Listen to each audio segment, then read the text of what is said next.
যে টুনিরানি বসে রয়েছে। টুনিরানির চোখটা কেমন করছে জানো?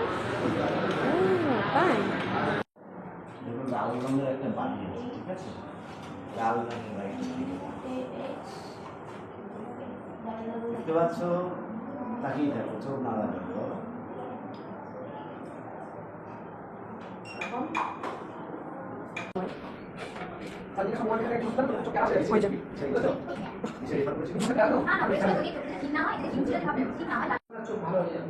আর না হলে সে মোটা মোটা বুড়িদের মতো চশমা চোখ পিট পিট করছে।